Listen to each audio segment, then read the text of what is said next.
Hi guys, welcome to another keyboard review and keyboard battle test. Today I am comparing the difference between the SK61 with the DK61. These two keyboards are very similar. If you block the logo and their branding, and it can be very difficult to tell the difference.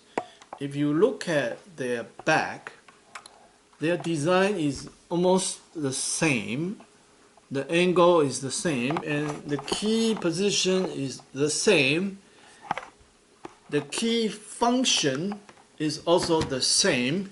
How you change the light, how you dim the light, how you change the speed of the light, it's all the same. In fact, you can switch the manual and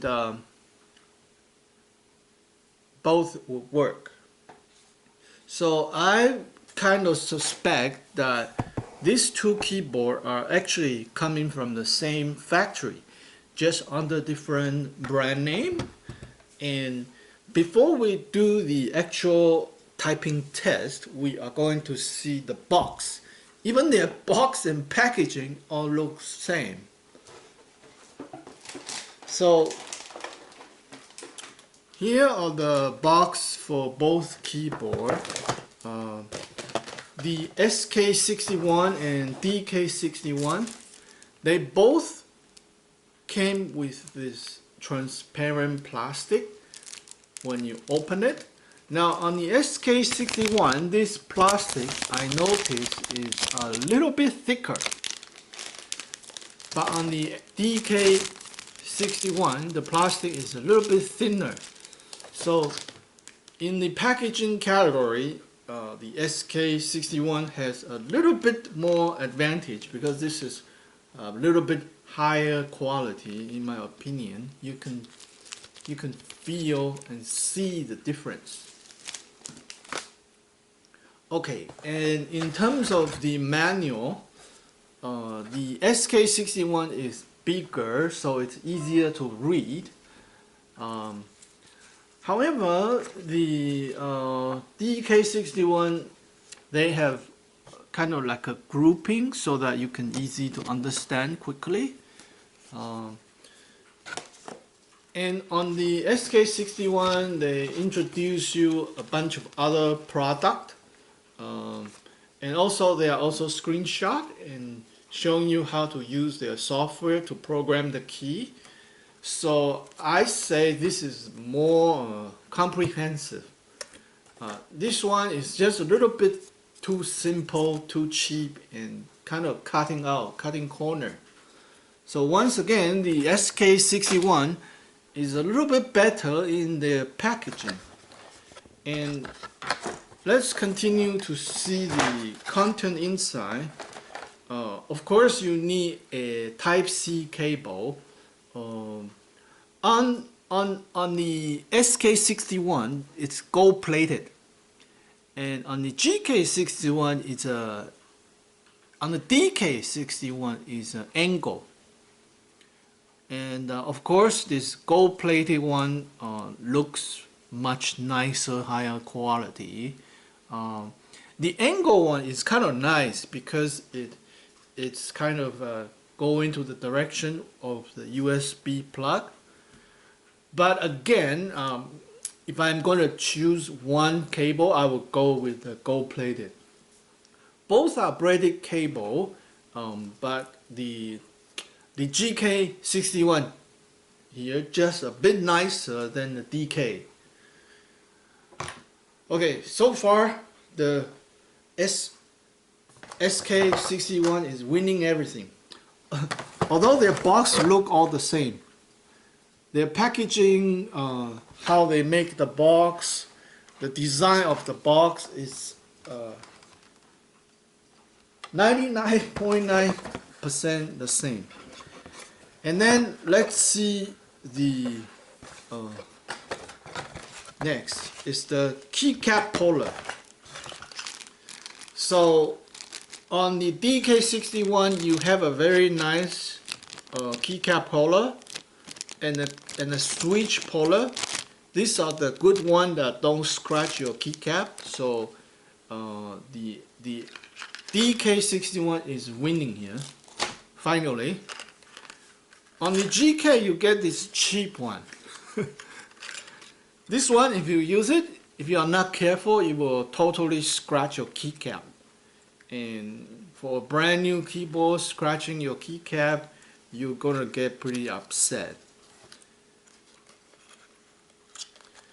So the SK61 is cutting the corner here, and then on the SK61 you get 3 extra keycaps for Mac computer, like the option, control, and command. So if you are an Apple user, this may be a better option because you can have the exact wording for your keyboard. But on the DK61 you get extra switch.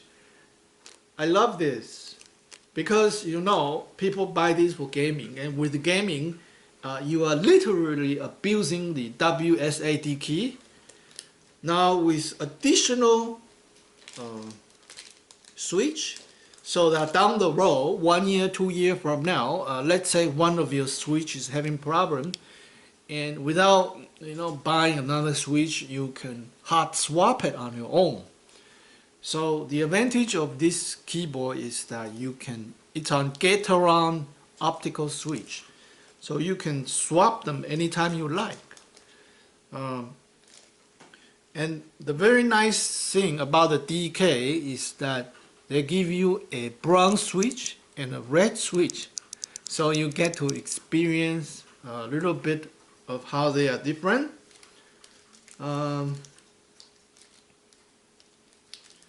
So this is a big plus. Now for this one, the DK is winning. What do you say? Better keycap puller, better key switch puller on the DK, but the better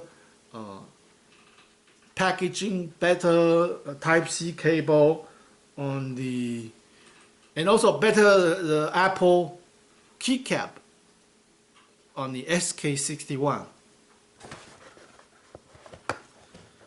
So it's really difficult to make choice sometimes. Now if you have a Mac, definitely you should go with the SK61. But then if you are a serious gamer who do lots of gaming, definitely you gotta go with DK61 because you got the better keycap, you got additional switch, and see, if you put them side by side, it's almost the same. Like you could get confused.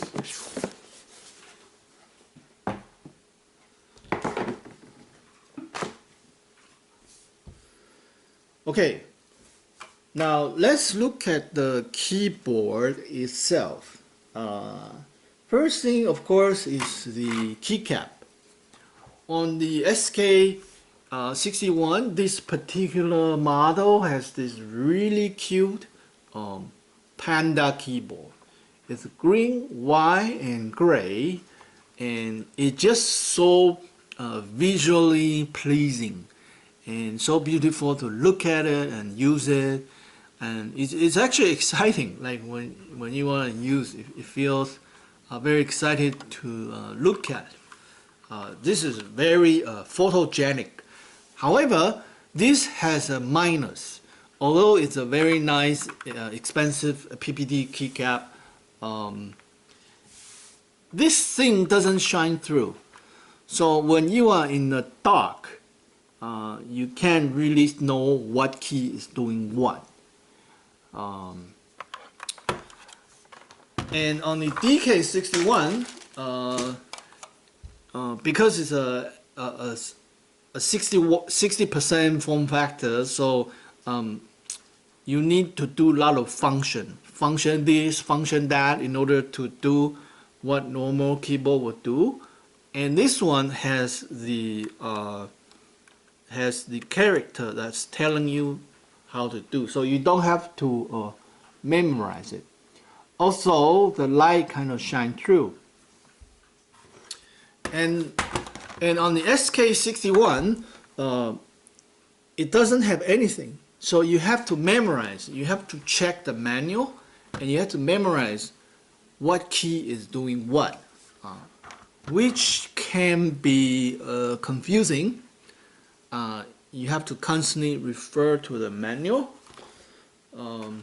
So the DK61, in a way, is more practical because they are thinking practicality here. Now the SK61 I got here is optical brown, and the DK61 I got here is a optical red. And we are going to do the typing test, and to see the noise level with this meter here. Let's hear how they sound different. In general, optical switch are very good for gaming. They are very efficient, and let's just see how they sound. And let's start the typing test.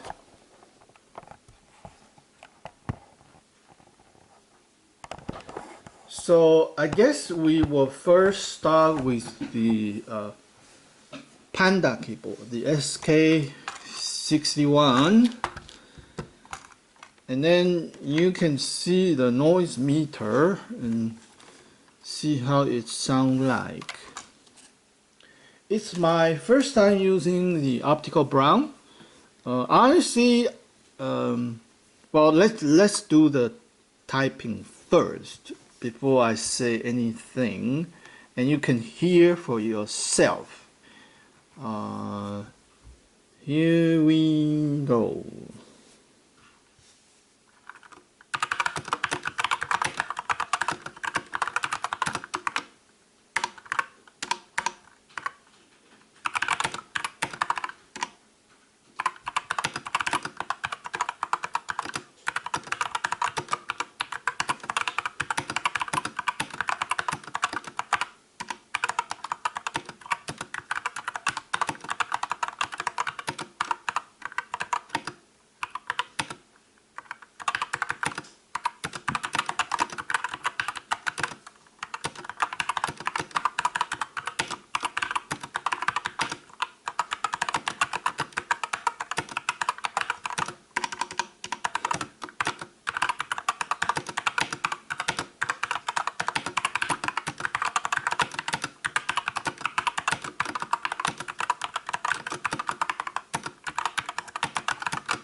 Okay, so that's the SK61 optical brown switch.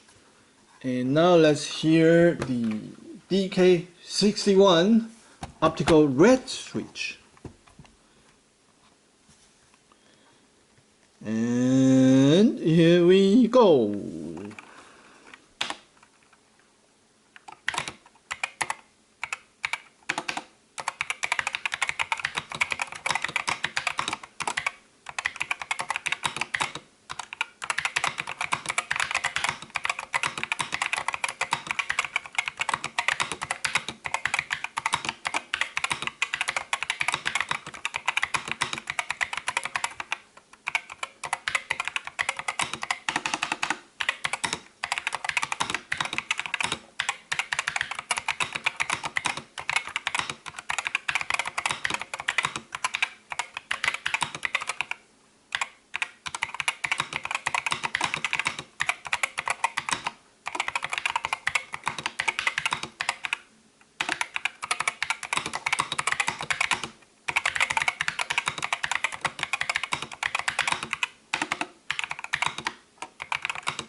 Alright, so you can hear that the optical red is definitely much louder than the optical brown, and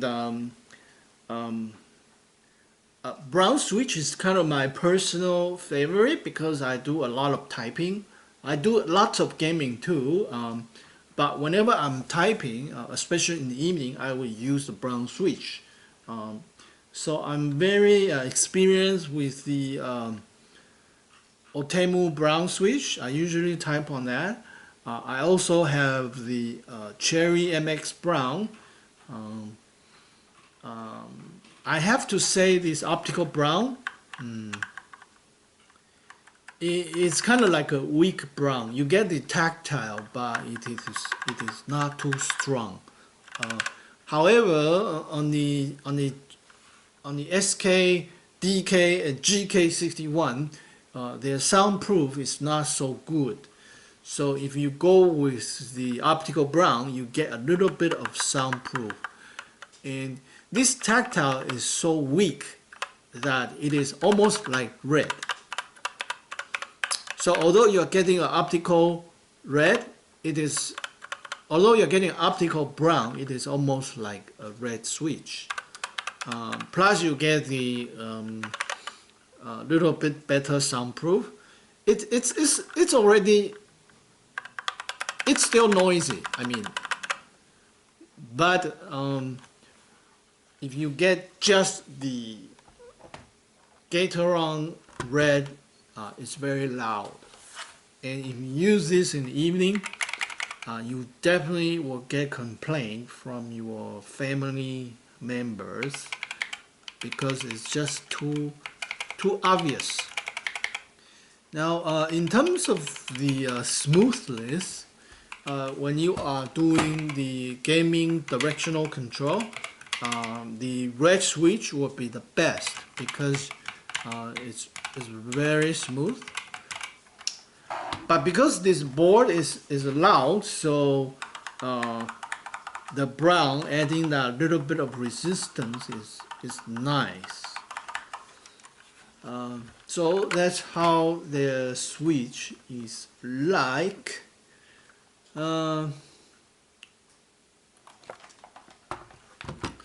So that's the end of the keyboard review and battle. They are very similar in terms of their design, function, the packaging. The difference is very tiny. If you look at their back, it's so similar. If you look at the front, it's very similar. You look at how the keyboard, how the cable is connecting, is very similar. Even the angle is all similar. It can be a difficult choice to make. Personally, if I need to make a choice between these two, I would go with the Panda because the SK61 is very cute. I like the design, the appealing, and I also like the gold-plated cable. It looks nice, it feels nice. Also, because this is on the brown switch, so it's a bit quieter than the optical red. Because I don't like it too loud, especially on gaming. Because a lot of time you're gaming in the late evening and you don't want to wake up your family members. I like typing on the blue switch in the daytime, but in the nighttime you don't have much choice. I have to type on the brown switch.